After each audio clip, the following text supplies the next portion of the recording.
جس پہ ہمیں نقصان بھی ہوا، پولیٹیکلی بھی ہوا، اور چیزیں بھی جو ہیں وہ ہم نے اپنی وہ سپیس کھو دی جو ہماری پنجاب کے اندر تھی. جب دھاندلی ہوئی اگر کچھ آپ اور نہیں کر سکے تو بوائیکاٹ تو کر سکتے تھے نا، کیونکہ پی پی کے آزاد کشمیر کے حوالے سے بات ہوتی ہے تو کہا جاتا ہے کہ جعلی الیکشن ہے، تو پھر تو سر حسن صاحب ایوان بھی جعلی ہوا نا، تو پھر اس جعلی ایوان میں پاکستان پیپلز پارٹی کا اپوزیشن بینچوں پر بیٹھنا صحیح ہوگا، لگتا ہے آپ کو یہ؟ دیکھیں ہم نے تھوڑا سا میرا جواب تفصیل سے ہوگا، سر ٹائم دیجیے گا. سر دیکھیں آسما، ہم نے کبھی بھی اس ایوان کو جیلی نہیں کہا. اس میں دھاندلی شدہ الیکشنز ہوئے، اچھا، ہم نے ان کے بھی تحفظات کے ساتھ ریزلٹس قبول کیے، صرف اس لیے کیے کہ پاکستان پیپلز پارٹی کی صرف جدوجہد ہے آمریت ختم کر کے جب بحالی جمہوریت ہوتی ہے. آپ ضیاء کا دور دیکھ لیں، آپ ایوب کا دور دیکھ لیں، آپ یحییٰ کا دور دیکھ لیں، آپ مشرف کا دور دیکھ لیں، جب آمریت کا خاتمہ ہوا ہے تو پیپلز پارٹی کی جدوجہد سے ہوا ہے. پیپلز پارٹی اس میں وکٹم بھی رہی ہے. پیپلز پارٹی پہ ظلم، تشدد، جبر، بم دھماکے، قلعے، پھانسیاں، کوڑے، یہ سب پیپلز پارٹی برداشت کرتی رہی ہے. ہماری لیڈرشپ سے لے کے عام کارکن تک ہزاروں لوگ ہمارے شہید ہوئے ہیں. ان کا تو کبھی ایکسیڈنٹ میں بھی کوئی نہیں مرا.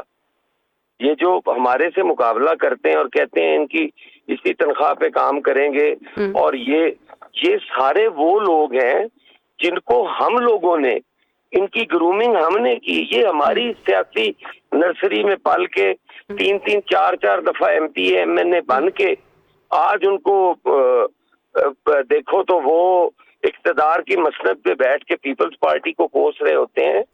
اس طرح حالات نہیں ہیں جو یہ بتا رہے ہیں. پیپلز پارٹی کی قربانیاں ہیں، پیپلز پارٹی کی جدوجہد ہے. اس طرح یہ کہتے ہیں کہ یہ پرانی تنخواہ پہ کام کریں گے. اچھا، اب تو یہ کہتے ہیں نا الٹی گنتی سیدھی ہو جائے گی، اب ہم ان کو سیدھے ہو جائیں گے. نہیں تو یہ گنتی ابھی بھی جاری ہے یا ایوانی صدر سے روک لیا گیا ہے اس کو؟ یہ بھی بتا دیں حسن صاحب. نہیں کوئی ایسی نہیں ہے، نہ ہم نے وہ گنتی سٹارٹ کی ہے. گنتی بھی سٹارٹ ان کی اپنی حرکتوں کی وجہ سے ہے. اچھا، چیئرمین بلاول نے جب دیکھا کہ وہ ایک ویژنری آدمی ہے، اس کی ساری خاندان اس پہ قربان ہوا ہے اس جمہوریت کے لیے. وہ دیکھ رہا ہے کہ کل کو کیا ہونے جا رہا ہے. آج ان کے اپنی کیبنٹ سے لوگ اٹھ کے کہہ رہے ہیں جی کہ یہاں پہ تو سسٹم کولیپس کر گیا ہے، یہاں پہ تو صوبوں کی ضرورت ہے، یہاں پہ تو ایڈمنسٹریٹو یونٹس کی ضرورت ہے. یہ چیزیں ان کی کیبنٹ سے اٹھ رہی ہیں، ہماری کیبنٹ سے تو یہ بات نہیں ہو رہی. اچھا، آپ کی طرف سے جو بات ہو رہی ہے وہ ہو رہی ہے ایک تو الیکشنز میں دھاندلی کو لے کر، دوسرا پنجاب میں آپ کو کچھ صحیح نہیں لگ رہے ہیں معاملات. آپ نے پوری پنجاب حکومت کو آج حسن صاحب پاکستان پیپلز پارٹی نے چارج شیٹ کر دی ہے. یہ جو مشترکہ پریس کانفرنس ہوئی ہے آپ کی خواتین رہنماؤں کی، انہوں نے کہا ہے کہ پنجاب میں کہیں آئین دکھائی نہیں دیتا، قانون دکھائی نہیں دیتا، انصاف کا راستہ بند کر دیا گیا ہے. لاہور میں معذور لڑکی کے ساتھ زیادتی ہوئی ہے، کسی کو پشیمانی نہیں ہے. تو عورتوں کے حقوق کو لے کر بھی آپ لوگ اب بات کر رہے ہیں، اس کی کیا وجہ ہوئی؟ کیونکہ کراچی میں بھی تو بہت سارے واقعات اس طرح سے ہو رہے ہیں. ابھی جو ایک میر رضا نامی جوان کا مرڈر ہے، اس کو لے کر بھی بڑی ساری تنقید ہو رہی ہے. تو پھر ایسے وقت میں پنجاب حکومت کو لے کر ایسے واقعات پہ تنقید کرنا حسن صاحب کیوں ضروری ہو گیا؟ دیکھیں یہ ہمارا رائٹ نہیں ہے. پنجاب میں ہم رہتے ہیں، میں پنجاب کا ٹیکس پیئر نہیں ہوں. کیا مجھے کوئی حق نہیں ہے پوچھنے کا کہ یہاں میں تھانوں میں ایکسٹرا جوڈیشل کلنگز ہو رہی ہیں؟ کیا یہ میرا حق نہیں ہے یہ بات کرنے کا؟ اور پاکستان پیپلز پارٹی پہلی جماعت ہے جس نے خواتین کے حقوق کے لیے بات کی. محترمہ بینظیر بھٹو شہید سے زیادہ بڑی دنیا میں کون سی لیڈر ہوگی جس نے خواتین کے حقوق کی بات کی؟ تو یہ کوئی پیپلز پارٹی کے لیے نئی بات نہیں ہے. ہاں اگر سندھ میں کوئی مرتا ہے وہ بھی ظلم ہے، وہ بھی قابل مذمت ہے، اس پہ بھی قرار واقعہ جو ملزمان ملوث ہوں ان کو سزا ملنی چاہیے. لاہور کے اندر بھی جو ہو ان کو بھی ملنی چاہیے. آئین اور قانون میں رہ کے سارے صوبوں کو چلنا چاہیے. یہ فیڈریٹنگ یونٹ ہے، Sindh P M L N کے لیے کھلا ہے، پنجاب ہمارے لیے کھلا ہے. یہ کوئی نو گو ایریاز تھوڑی ہیں. ہم سارے سیاسی لوگ ہیں, ہمارے آپس میں کوئی ذاتی اختلافات تو نہیں ہے. ٹھیک ہے, ہمارے تو نظریاتی سیاسی لڑائی ہے, اختلاف رائے ہے, وہ بات سے ہر آدمی کو حق ہے کہ ٹھیک وہ ہے, اس کا لیکن اظہار کر سکے. فاصلے بہت بڑھتے ہوئے دکھائی دیتے ہیں, خاص طور پر ان 2 الیکشنز کے بعد حسن صاحب آپ میں اور نون لیگ میں, اور اگر ورکنگ ریلیشن شپ اسی طرح کی رہی تو کیا یہ جو نئے صوبوں یا انتظامی یونٹس کے حوالے سے بات ہونی ہے آپ میں, یہ بات اس طرح سے ہو پائے گی جیسے ہونی چاہیے 2 اتحادیوں کے اندر, سپورٹرز کے اندر؟ دوسرا یہ فرما دیجیے گا کہ پی ٹی آئی نے فائنل کال دے دی ہے, 20 لاکھ افراد کے ساتھ وہ اسلام آباد کی طرف مارچ کر رہے ہوں گے. آپ کی کسی میٹنگ میں یہ ڈسکس ہوا ہے؟ آپ بڑے قریب ہیں جو آپ کے رہنما ہیں, ان سے کسی بیٹھک میں کوئی بات ہوئی ہو, کچھ ڈسکس ہوا ہو کہ آپ کا سٹینڈ کیا رہے گا سارے اس معاملے کے اندر؟ دیکھیں, ہمارا تو پی ٹی آئی سے نظریاتی سیاسی اختلاف ہے, ہمارا ان سے ذاتی کوئی اختلاف نہیں ہے. اچھا. نہ ہم یہ چاہتے ہیں کہ خان کو بلا وجہ آئین اور قانون کے مطابق اس کے ساتھ ہونا چاہیے, اس کی ملاقاتیں بھی ہوں, اس کی جو چیزیں ہیں جو ایک عام قیدی کو حاصل ہیں حقوق, وہ اس کو بھی ہونے چاہیے. اچھا. اس کے ساتھ بھی انصاف ہونا چاہیے, کیوں نہ انصاف ہو اس کے ساتھ. اور ہمیں تو وہ ایشو کوئی نہیں ہے کہ ہماری ذات کا کوئی ان سے مسئلہ ہے. ٹی ایم ایل این نے اس کو اپنی ذاتیات بنایا ہوا ہے, اس کا وہی جواب دے سکتے ہیں کہ انہوں نے کیوں بنایا ہوا ہے, کیا وجہ ہے, کس لیے کیا ہوا ہے. ٹھیک ہو گیا. حسن صاحب, آئی وش آپ کسی روز اسٹوڈیوز میں تشریف لائیں تو آپ سے پورا ایک جو ہے ہم پورا شو آپ کے ساتھ کر رہے ہوں. آج آپ نے وقت نکالا, آئی نو آپ ٹریول کر رہے تھے, پھر بھی ہمارے ساتھ موجود رہے, بہت شکریہ اس کے لیے. حسن مرتضیٰ صاحب ہمارے ساتھ موجود تھے, ان کی گفتگو آپ نے سنی. پروگرام میں ایک بریک شامل کرتے ہیں, بریک کے بعد ملیے ہم سے.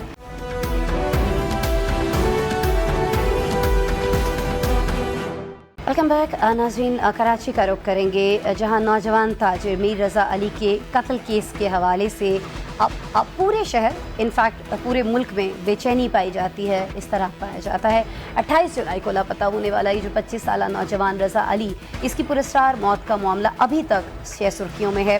پہلے پوسٹ مارٹم سے لے کر دوسرے پوسٹ مارٹم تک صرف یہ معلوم ہو سکا ہے کہ 25 سالہ سیلف میڈ نوجوان کو نہایت بے دردی سے ٹارچر کے بعد قتل کیا گیا. ذرائع کہہ رہے ہیں کہ مقتول کے معدے میں تیزاب کی موجودگی کے آثار بھی ملے ہیں, جبکہ علی رضا کے ہاتھوں اور پیروں پر بھی تیزاب سے جلائے جانے کے واضح اثرات پائے گئے ہیں. ذرائع کا کہنا یہ بھی ہے کہ مقتول کی شرٹ پر کسی دوسرے شخص کے پسینے کے نشانات ملے ہیں, لیکن ابھی یہ کنفرم نہیں ہو پایا ہے. اور اس ساری چیزوں سے واقعے میں دیگر افراد کے براہ راست موجودگی کا البتہ شک جو ہے وہ مزید مضبوط ہو گیا ہے. اسی سارے معاملے پر جی ہم بات کرنے جا رہے ہیں. رضا علی کے مرڈر کو لے کر ان کی فیملی کے جو وکیل ہیں, انتہائی معتبر سماجی کارکن ہیں, جبران ناصر صاحب ہمیں جوائن کیے ہوئے ہیں, ان سے اس بارے میں جان لیتے ہیں. بہت شکریہ جبران ناصر صاحب, آپ نے مجھے جوائن کیا. جبران ناصر صاحب, ابھی تک ہم یہ سمجھ نہیں پا رہے ہیں, ایک تو جو چیزیں سامنے آئی ہیں جو ہم نے ابتدائیے میں رکھی ہیں اور جو چیزیں اب تک رپورٹ ہو رہی ہیں, یہ بہت ہوش ربا ہیں اگر کہا جائے. سر یہ فرما دیجیے گا کہ وہ کون ہے جو اس قتل کو خودکشی قرار دینے کے پیچھے پڑا ہے؟ دیکھیے, یہ تو میں پھر آ کر کوئی جواب آپ کو بیٹھ کے دوں گا تو وہ کیا سرائی اور اسپیکولیشن ہوگی, اور میرے خیال میں وہ میری طرف سے بطور مدعی کے وکیل ذمہ داری کا مظاہرہ نہیں ہوگا. ہم صرف یہ کہہ سکتے ہیں کہ اگر قانون کے اندر تفتیش کا ایک لائے عمل ہے تو وہ لائے عمل کیوں نہیں اپنایا جا رہا تھا. اگر قانون کہہ چکا ہے, سپریم کورٹ کہہ چکا ہے زہرا بی بی کیس میں کہ سچ کی تلاش میں اور حقیقت کی تلاش میں تحقیق ہوتی ہے اور تمام ایسپیکٹس دیکھے جاتے ہیں اور اوپن مائنڈ کے ساتھ دیکھے جاتے ہیں, اور اسی کے تحت ہمارے پولیس رولز جو ہیں وہ پولیس کو امپاور بھی کرتے ہیں, تو پھر پولیس اپنی ہی اختیارات پراپرلی کیوں نہیں استعمال کر رہی تھی اور پھر انویسٹیگیشن کیوں نہیں کر رہی تھی؟ اب یہ کس وجہ سے تھی؟ کیا یہ اس وجہ سے کہ یہ غافل تھے, یہ لاپرواہ تھے, یا یہ بے حس تھے کہ ایک نوجوان چلا گیا ہے, اس کی کیا آئیڈینٹی ہے, اس کی کیا حقیقت ہے, اس کے پیچھے کون اسباب ہے اس کی موت کے, یا یہ کوئی میلا فیڈے تھا کہ یہ کسی کے دباؤ میں یہ کر رہے تھے؟ یہ اس کا جواب تو جی حکومت دے گی. ہم تو کل بھی صرف صاف تفتیش چاہ رہے تھے بغیر رکاوٹ کے, اور آج بھی صاف شفاف تفتیش چاہ رہے ہیں بغیر کسی سیاسی رکاوٹ یا دباؤ کے. تو جبران صاحب, آپ نے یہ بھی فرمایا ہے کہ پیپلز پارٹی کی جو سندھ حکومت ہے آپ کو اس سے کوئی امید نہیں ہے, تو سر پھر یہ فرما دیجیے گا کہ جب اسی سندھ حکومت کے ماتحت پولیس جو تفتیش کر رہی ہے اس پر اعتماد کیسے کیا جا سکتا ہے؟ بہت سارے سوالات ہیں, خود جو پہلے تفتیش ہوئی اس میں بھی اور ابھی جو تفتیش ہو رہی ہے کیا اس پر بھی سوالات ہیں یا ابھی جو چیز چل رہی ہے اس سے آپ کسی حد تک مطمئن ہیں؟ دیکھیے سندھ حکومت جو اپنے out of the ordinary extra ordinary measures لے رہی ہے نا، جو کابینہ فیصلے کر رہی ہے، جو سیکرٹری لیول کے اوپر فیصلے ہو رہے ہیں، ان پہ ہمیں سوال ہے۔ ویسے آپ نے بالکل صحیح کہا کہ جہاں آپ کہہ رہی ہیں کہ جی پولیس سندھ حکومت کے ماتحت ہے، تو آپ کو پتا ہونا چاہیے کراچی پولیس سرجن بھی سندھ حکومت کے ماتحت ہیں، یہ اسپیشل میڈیکل بورڈ کے تمام افسران بھی سندھ حکومت کے ماتحت تھے، مگر انہوں نے کر دیا نا اپنا کام۔ آنےسٹ آفیسرز ہوتے ہیں، وہ اپنی ڈیوٹی اپنی پاورز جانتے ہیں، وہ غیر ضروری فون نہیں اٹھاتے اور وہ اپنا کام کرتے ہیں۔ اسی طریقے سے میں امید ہے کہ پولیس میں بھی ایسے افسر ہوں گے، مگر یہ جو ایکسٹرا آرڈنری میجرز ہیں کہ رات کے اندھیرے میں میڈیکل بورڈ تبدیل کر دیں، یا اگر بالکل ایک نئی انویسٹیگیشن کمیٹی بنی ہی ہے، ان سے ہماری ملاقات بھی نہیں ہوئی، تو ہم نے کہا کہ نہیں جی سب چھوڑیں، ہائی کورٹ کا جج بیٹھ کے اب کرے گا۔ آپ ہائی کورٹ کے جج کی بات یا جوڈیشل کمیشن کی بات اس لیے کر رہے تھے کہ ایک بار دیکھیں میڈم، آپ بھی جانتی ہیں کہ اگر ایک جج صاحب تحقیق کرنے لگ گئے تو آپ تو پھر ٹیلی ویژن پہ روز سوال نہیں کر سکتی نا کہ تحقیق کا کیا ہو رہا ہے، کیونکہ پھر تو وہ معزز جج صاحب ہوں گے، پھر کنٹمپٹ آف کورٹ ہوگا، تو وہ تو چھپنا چاہ رہی۔ پھر تو اس کا مطلب ہے کہ اس انویسٹیگیشن کے اوپر جو انالیسس جو ڈسکشن ہے، جو پبلک اسکروٹنی ہے، اس کو دبا دیا جائے اور کسی طریقے سے آڑ لے کے چھپ جایا جائے اس کے اپنی جوڈیشل کمیشن کے پیچھے، اور کل کو اگر کچھ نہ نکلے کسی کی غفلت یا کرپشن کی وجہ سے، تو الزام بھی سارا جوڈیشری پہ ڈال کے اس جج کو اسکینڈلائز کیا جائے۔ ارے سر بہت ساری چیزیں ہو رہی ہیں، لیکن ضیاء النجار صاحب جو ہیں وہ خود فیملی کے پاس آئے، تو ان کی آمد سے ابھی کچھ تسلی نہیں ہو پا رہی ہے کہ سندھ حکومت جو ہے اس کیس کو بہت سنجیدگی سے اب لے گی؟ میڈیا کا بھی پریشر ہے، اور خاص طور پر جس طرح سے آپ نے، ظاہر ہے آپ کا تو سماجی خدمت میں آلریڈی بہت بڑا نام ہے، ہم سب آپ کی جو خدمات ہیں اس معاشرے کے لیے اس کے معترف ہیں جبران صاحب، اور جس طرح سے آپ اس معاملے کو لے کر چل رہے ہیں، آپ کو تو سلیوٹ ہم کرتے ہیں اس پر پیش نا، کیونکہ ہم بھی بہت سارے لوگ ہم میں سے سمجھ بیٹھے تھے کہ شاید اس بچے نے خودکشی کی ہے پیسوں کے پریشر سے یا لون کے پریشر سے، لیکن آپ نے اب اس معاملے کو اٹھایا، اور جس طرح سے اٹھایا اس کے بعد کچھ نہ کچھ سنجیدگی تو دکھائی دے رہی ہے نا جبران صاحب اس معاملے میں، یا ابھی بھی آپ نہیں ہیں مطمئن پوری طرح؟ دیکھیں جی، میں نے جس طرح سے جس معاملے کو اٹھایا اس کی وجہ سے سنجیدگی نہیں ہے۔ آپ اس وقت پرائم ٹائم پہ بیٹھ کے اس ٹاپک کو کور کر رہی ہیں، سینکڑوں اور ہزاروں کی تعداد کے اندر نوجوان جو ہے وہ کراچی کی سڑکوں پہ روز پروٹیسٹ کر رہے ہیں، لاکھوں کی تعداد کے اوپر اس کے اوپر سوشل میڈیا میں تبصرہ ہو رہا ہے، اور پھر میں کہوں گا کہ کچھ آنےسٹ افسرز نے اپنا کام ایمانداری سے کر دیا۔ یہ تمام، اور سب سے زیادہ ضروری جی، یہ کیس کوئی پیش نہیں ہے اگر والدین نہ کھڑے ہوں، اگر وہ ہمت ہار جائیں تو۔ ان کے ساتھ جو ہوا ہے، آپ مجھے بتائیے کہ اتنے سینئر لیول پہ جب ایسے فیصلے ہو رہے ہیں تفتیش کو روکنے کے لیے، تو ٹرسٹ ڈیفیسٹ کہاں جاتا ہے؟ تو کیا وہ گھر پہ ایک آمد سے ہو جائے گا؟ کیا ملک میں ترقی یا کوئی بھی کسی بھی قانون کا نفاذ یا جو بھی اپنی رسپانسبلٹی ہوم منسٹر کی، وہ کسی کے گھر پہ آمد سے پوری ہو جاتی ہے؟ نہیں جی، ہمارے قاتل پکڑیں، ان کو بے نقاب کریں۔ بڑا آسان موقع ہے سندھ حکومت کے بعد کہ یہ جو میں کی بحث ہے، میں کچھ نہیں ہوں جی، I'm just an ordinary lawyer, I'm not even a public office holder۔ میرے بیان پہ آپ کیوں توجہ دیتی ہے؟ سندھ حکومت سے میں ریکویسٹ کرتا ہوں، چھوڑ دیں، مجھے اگنور کریں۔ آپ بندہ پکڑ کے لے آئیے، اپنی انویسٹیگیشن ٹیم کو امپاور کیجئے، ایک ہفتے کے اندر اس کو بے نقاب کر دیجئے، جو قاتل ہے ہم سب آپ کے نعرے لگائیں گے اور گیت گائیں گے نا۔ آپ اپنا کام کر کے دکھا دیجئے، بتا دیجئے کہ کوئی پولیٹیکل انفلوئنس نہیں اور ہم بالکل آزاد ہیں، اور سندھ حکومت اتنی ٹیکنالوجی کے ساتھ اس امپاورڈ ہے اس پیپلز پارٹی کی حکومت کے اندر کہ وہ بڑے سے بڑے بااثر انسان کو بھی پتاؤ سے نکال کے لے کے آ سکتی ہے اگر وہ چھپا بیٹھا ہے تو۔ Prove us wrong. صحیح، I will happily admit we are wrong. آپ بالکل بجا فرما رہے ہیں جبران صاحب۔ یہ معاملہ اگر دیکھا جائے، اگر ایک جگہ کے اوپر کیمرہ موجود ہے، اس کی CCTV ساری نکل آئی ہے، تو وہ مکمل نکلنی چاہیے تھی۔ پہلے دن سے یہ بات کی جا رہی ہے، پھر آپ بھی جس طرح سے ایکٹیو ہوئے، جس طرح سے پیرنٹس نے ایک سٹینڈ لیا۔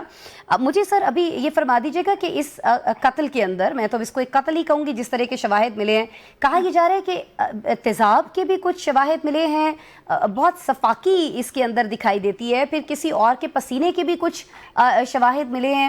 تو یہ سارے جو شواہد ہیں ابھی تک، میں چاہوں گی کہ ان کو اگر آپ ایک سمرائز کر کے ہمارے دیکھنے والے جو اس وقت سن رہے ہیں آپ کی یہ ساری گفتگو، وہ سمجھ پائیں کہ ہوا کیا تھا انفیکٹ اس رات، جو ابھی تک شواہد سے پتہ چل پایا ہے جبران ناصر صاحب۔ دیکھیے جی، پورے وثوق سے جو میں بات کر سکتا ہوں، میں میڈیکل بورڈ کی رپورٹ نے جو خلاصہ کیا اب تک اس پہ کر سکتا ہوں، جو کہ آفیشیلی سائن ہو کے ہمیں کاپی ریسیو ہوئی، اور وہ یہ ہے کہ اس کے جسم کے اندر سے کنجیلڈ کالا مواد ملا، جو کہ کوئی کیمیکل ہو یا نہ ہو یا کوئی غیر قدرتی مواد ہو، جس کو ٹیسٹنگ کے لیے بھیجا گیا ہے۔ جو یہ بات آ رہی ہے کہ شرٹ کے اوپر جو ہے وہ کسی کا پسینہ ملا ہے یا اس کے اوپر ایسڈ کے ٹریسز ملے ہیں، چونکہ اسکن کے اوپر بھی کافی عجیب سے کالے دھبے تھے، تو اسکن کے سیمپلز بھی گئے ہیں، سیٹرڈے کو دیے گئے تھے سیمپلز کے لیے، مگر جہاں تک شرٹ کی بات ہے تو جی وہ ابھی ہمیں میڈیا کے ذریعے سے پتا چل رہا ہے. کوئی رپورٹ میرے پاس آئی نہیں تو میں اس کے اوپر تبصرہ نہیں کرنا چاہوں گا, بٹ یہ ہے کہ جو رپورٹ ہے وہ انشاءاللہ جلد سامنے آئے, اور وہ خود ہی سائنٹیفک ٹیکنالوجی ہے جی, وہ اپنا خلاصہ خود ہی کرے گی. وہ اپنے آپ میں ثبوت ہوتا ہے, سائلنٹ وٹنس ہوتا ہے وہ, اور وہ بتا دیتا ہے کہ اس کے ساتھ کیا ہوا تھا مرنے والے کے ساتھ. تو اگر اس پہ کوئی ایویڈنس ہے تو ہمیں ہوپ کرتے ہیں کہ وہ سامنے آئے گا. بٹ ابھی جو ایک بڑا سوال کھڑا ہوا ہے جو میں نے دوپہر کو پریس کانفرنس سے بھی اٹھایا تھا اور جس کا جواب مجھے نہیں دیا, کہ جو سابقہ انویسٹیگیشن ٹیم ہے, میں موجودہ کی بات نہیں کر رہا, اس کے جو آئی او تھے شبیر لغاری صاحب, انہوں نے سیٹرڈے کو اسپیشل میڈیکل بورڈ سے جو اعضاء ہیں اور باقی جو اسکن سیمپلز ہیں یہ لیے تھے قبر کشائی کے بعد, اور یہ ان کو لیب میں جمع کرانے تھے. اور چلے سیٹرڈے سنڈے تو لیب بند ہوتی ہے, آج منڈے اختتام ہونے پہ آیا ہے اور ہم ان سے کنفرمیشن مانگ رہے ہیں کہ جی کیا آپ نے سیمپل جمع کرا دیے, تو اس کا کوئی میمو ہمیں دکھا دیجئے, اور ہم پیچھے پیچھے پھر رہے ہیں ان کے. یہ میں پرانی انویسٹیگیشن ٹیم کے آئی او صاحب کی بات کر رہا ہوں کہ ابھی تک ہمیں کنفرمیشن نہیں آئی ہے. لیکن آئی جی صاحب کہہ رہے ہیں کہ مس کمیونیکیشن تھی بہت ساری چیزوں پہ, اس لیے ابہام پیدا ہوا ہے. دیکھیے اگر آپ نے ساری گفتگو ٹیلی ویژن کے ذریعے ہی کرنی ہے اور انٹرویو کی وار کرنی ہے تو شاید ہو سکتا ہے اس وجہ سے مس کمیونیکیشن بیٹھی ہو. اگر آپ اپنے ارد گرد کے آفیسرز کی ایکسپرٹیز کو مانتے ہیں اور جانتے ہیں اور ان کو بیٹھ کے سنیں, کیونکہ 3 اگست دیکھیے 3 تاریخ کو ایک خط لکھا تھا پولیس سرجن نے, کہیں میڈیا پہ نہیں آیا تھا, ٹھیک ہے جی, ایس ایس پی ایسٹ کو, اور اس میں کہا تھا کہ آئی اسٹرانگلی ایڈوائز کہ آپ قبر کشائی کروائیے, پوسٹ مارٹم میں بہت خامیاں ہیں. جب اس پہ 24 گھنٹے کچھ نہیں ہوا, اور اس شو میں جو ویسے ہی سوال ہو رہے تھے والدین کر رہے تھے میڈیکل کے حوالے سے, تو اس پہ دعوت دی گئی ڈاکٹر سمیہ کو, تو انہوں نے وہ آفیشیل لیٹر لکھنے کے بعد کہا کہ جی میں اس حوالے سے لکھ چکی ہوں, میری بھی آبزرویشن ہے. اب اس سچ بیان کرنے کو جو ہے وہ آپ سندھ حکومت کی بدنامی بنا دیں. میرے لیے تو وہ پہلی بار ہوا کہ میرا دل چاہ کے میں اٹھ کے تالیاں بجاؤں سندھ حکومت کے لیے, کیونکہ ڈاکٹر سمیہ بھی تو سندھ حکومت کا ایک چہرہ ہے نا, جس نے اٹھ کے مانا کہ ہاں جی غلطی ہے, ٹھیک کرنے کی ضرورت ہے. میرے لیے سندھ حکومت کوئی خاندان تھوڑی ہے, کسی کے لیے ہوگا ایک خاندان سندھ کے اندر, واحد خاندان سندھ حکومت پوری, میرے لیے نہیں ہے. سارے آنےسٹ افسر میرے لیے سندھ حکومت ہے. جبران ناصر صاحب, ہیٹس آف ٹو یو, جس طرح سے سر آپ چیزوں کو لے کر چل رہے ہیں, اور ہمیں تو یہ سوچ بار بار ذہن میں آ رہی ہے, کم از کم میرے ذہن میں بھی, کہ کتنے ایسے کیسز ہوں گے مرڈر کیا گیا ہوگا اور جن کو خودکشی کہہ کر جو ہے فائلیں بند کر دی گئی ہوں گی, لیکن یہ فائل آپ نے بند نہیں ہونے دی. اس کے لیے ہم سب آپ کے مشکور ہیں جبران ناصر صاحب, خاص کر پہ جو کراچی کے لوگ ہیں, وہ پورے پاکستان کے لوگ ہیں. انفیکٹ بہت شکریہ جبران ناصر صاحب, آپ نے میرے پروگرام کے لیے وقت نکالا. عظیم جبران ناصر صاحب ہمارے ساتھ موجود تھے, جس پورے کیس کو وکیل کے طور پر بھی, سماجی کارکن کے طور پر بھی دیکھ رہے ہیں. گفتگو آپ نے سنی, کچھ چیزیں انہوں نے کہا کہ رپورٹ ہوئی ہیں, وہ انہوں نے کنفرم کی ہیں, کچھ چیزیں صرف میڈیا پر سرکولیٹ کر رہی ہیں, کنفرم نہیں ہو پائی ہیں. لیکن جو ہی کچھ مزید جو شواہد لیے گئے تھے, جو نمونے لیے گئے تھے, ان کی رپورٹ آئے گی تو اس پر ہم آپ کو ڈیٹیل میں آگاہ کرتے رہیں گے. بریک لے لیتے ہیں.